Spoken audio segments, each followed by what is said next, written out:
l'Union africaine n'est pas pour l'option militaire. Vous savez évidemment que ça veut dire évidemment qu'au niveau des 55 pays qui constituent l'Union africaine, sur la base des divergences, ils ont compris quand même qu'il faut dégager un consensus.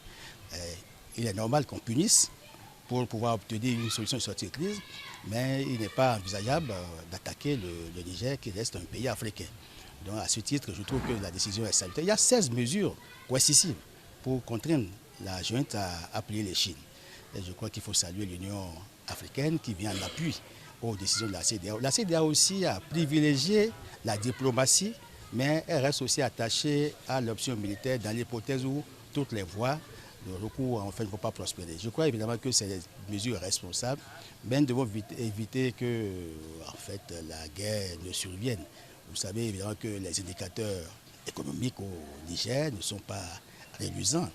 Le Niger est un des pays les plus pauvres au monde, malgré l'immensité de ses richesses. Il faut faire en sorte que les Nigériens se mettent encore ensemble, se rassemblent. Il faut raccommoder le tissu parce que le tissu social s'est effiloché.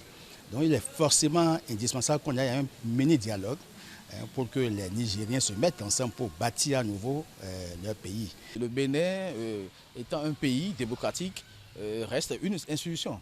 Donc nous sommes une institution et nous faisons partie d'une grande institution qui est la CEDEAO. Donc nous soutenons toutes les actions de cette association puisque nous y sommes membres actifs. Mais cela ne veut pas dire que le Bénin, parce que c'est un peu l'amalgame, ce que la plupart des citoyens ne comprennent pas, c'est que ce n'est pas le chef de l'État du Bénin qui est dans la posture de guerre.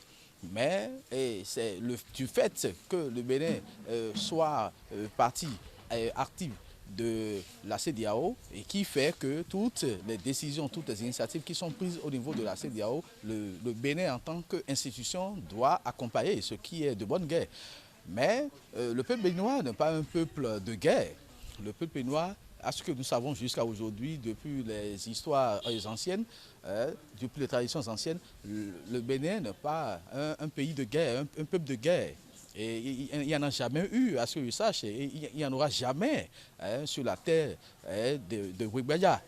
Et je pense que ce soit la population béninoise et que ce soit le numéro 1, son Excellence Patrice Athanase Guillaume Talon, et je pense qu'il n'est pas personnellement dans la posture de la guerre. Et si l'Union africaine s'inscrit dans la logique de la CEDEAO pour la recherche de solutions par la diplomatie, je pense que c'est dans cette posture que depuis un certain temps, la CEDEAO aussi s'inscrit.